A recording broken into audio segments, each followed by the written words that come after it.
तो my dear मित्रों, कैसे हो सब। आज की इस वीडियो में मैं आपको फिजिक्स, केमिस्ट्री, बायोलॉजी और इंग्लिश के मोस्ट इम्पोर्टेंट चैप्टर्स बताने वाला हूँ। वही चैप्टर्स जिसे एग्ज़ाम में सबसे ज़्यादा क्वेश्चन आते हैं। तो वीडियो को इन तक ज़रूर देखें, क्योंकि लास्ट में एक स्पेशल रिवीजन ट्रिक शेयर करूँगा जो आपका पूरा सिलेबस हाफ टाइम में कवर करवा देगी। ठीक है, तो बात करें हम बायोलॉजी की। बायोलॉजी में सबसे पहला इम्पोर्टेंट चैप्टर है रिप्रोडक्शन एंड डेवलपमेंट। उसके बाद है जेनेटिक्स एंड ऑर्गेनिक इवोल्यूशन। उसके बाद तीसरा नंबर में बायोटेक्नोलॉजी एंड इट्स एप्लीकेशन, और चौथा में है applied biology and human welfare. उसके बाद पाँचवा में है मैन एंड इन्वायरमेंटल। उसके बाद आते हैं हम लोग फिजिक्स के चैप्टर में। तो फिर सबसे पहले देखेंगे इलेक्ट्रोस्टैटिक्स। देखिए, इसमें भी पूछते हैं अच्छे नंबर से, ऑब्जेक्टिव पूछा जाता है ज़्यादा। और सेकेंड में आएंगे करंट इलेक्ट्रिसिटी, इसमें भी ऑब्जेक्टिव ज़्यादा पूछा जाता है मैक्सिमम। और तीसरा आएंगे magnetic effects of current and magnetism, इसमें ऑब्जेक्टिव तो लगभग 8 नंबर का पूछा जाता है। उसके बाद आएंगे हम चौथा में electromagnetic induction in AC current. ये आपको मैक्सिमम मतलब आएगा 8 नंबर का, इसमें 3 नंबर का भी आएगा और 5 नंबर का भी आ सकता है एक क्वेश्चन। उसके बाद पाँचवा में आएंगे इलेक्ट्रोमैग्नेटिक वेव्स, इसमें आपको कुछ नहीं पूछने वाला है, 2 नंबर का शायद पूछ सकता है, नहीं तो ऑब्जेक्टिव पूछ लेगा। उसके बाद आएंगे 6 नंबर पे ऑप्टिक्स। इसमें ये सबसे इम्पोर्टेंट चैप्टर होता है फिजिक्स का, ऑप्टिक्स सेकेंड पार्ट है फिजिक्स का। ये 14 नंबर का पूछता है, जिसमें आपको सब्जेक्टिव भी पूछेगा, ऑब्जेक्टिव भी पूछेगा और 3 नंबर का भी पूछेगा। 5 नंबर का तो पूछना ही है इसमें।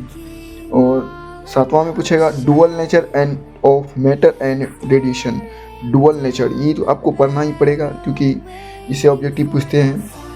और 8 नंबर में है एटम्स एंड न्यूक्ली, ये तो आपको पढ़ना ही पड़ेगा, क्योंकि इसमें ऑब्जेक्टिव के साथ साथ थ्योरेटिकल पूछ देता है शायद, उतना तो पता नहीं, लेकिन पढ़ना पड़ेगा आपको। उसके बाद 9 नंबर में आता है इलेक्ट्रॉनिक्स डिवाइस। ये आपको पढ़ना है या नहीं पढ़ना, ऐसे कोई ये नहीं, लेकिन पूछ देता है, आपको पढ़ना पड़ेगा, क्वेश्चन बैंक से पढ़ लीजिएगा। उसके 10 नंबर में कम्युनिकेशन सिस्टम्स।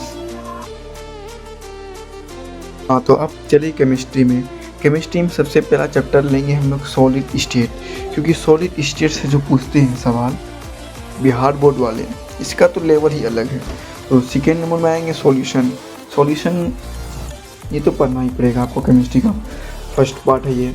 उसके तीसरा नंबर में है इलेक्ट्रोकेमिस्ट्री, ये आप नोट से पढ़ सकते हैं, क्वेश्चन बैंक में क्वेश्चन सब है उससे भी पढ़ सकते हैं, और जो सर आपको पढ़ाए हैं नोट्स पढ़ लीजिए, इलेक्ट्रोकेमिस्ट्री के लिए ये करेगा। उसके चौथा में आएगा पी ब्लॉक एलिमेंट्स, ये आपको एनसीईआरटी बुक अच्छे से पढ़ना है, इसके लिए बेस्ट रहेगा। उसके बाद 5वां में आएंगे डी एंड एफ ब्लॉक, ये आपको सर का नोट से पढ़ना है, जहाँ जहाँ आप पढ़ते हैं सर से उसका नोट से पढ़िए और क्वेश्चन बैंक सॉल्यूशन कीजिए। और 6 में आएंगे कोऑर्डिनेशन कंपाउंड, कोई खास नहीं है, ये ऑब्जेक्टिव ज़्यादा पूछेंगे, क्योंकि ये हमेशा एक टॉपिक से पूछता है, टॉपिक दे देगा आपको, मतलब आपको पढ़ना है उस टॉपिक को और सवाल का जवाब देना है। और साथ में आएंगे part 2 haloalkane and haloarene, ये बात आते ही 8 में एल्डिहाइड कीटोन कार्बोक्सिलिक एसिड। उसके बाद हम लोग 9 में आएंगे बायोमोलिक्यूल्स। ये सब आपको सिर्फ पढ़ना है, किससे पढ़ना है, आपको नोट से एनसीईआरटी सॉल्यूशन करना है। उसके बाद सर का नोट्स, चाहे कोई भी सर से पढ़ते हैं आप, उसका नोट्स पढ़िए, आप क्वेश्चन लगाइए, एनसीईआरटी से लगाइए, और क्वेश्चन बैंक जरूर खरीदिए। और मॉडल पेपर तो खरीदना ही है आप लोग को, जब बिहार बोर्ड जारी करेगा फ़ौरन ही खरीद लीजिएगा। ये रिकैप वीडियो देख लेते हैं बायोलॉजी का।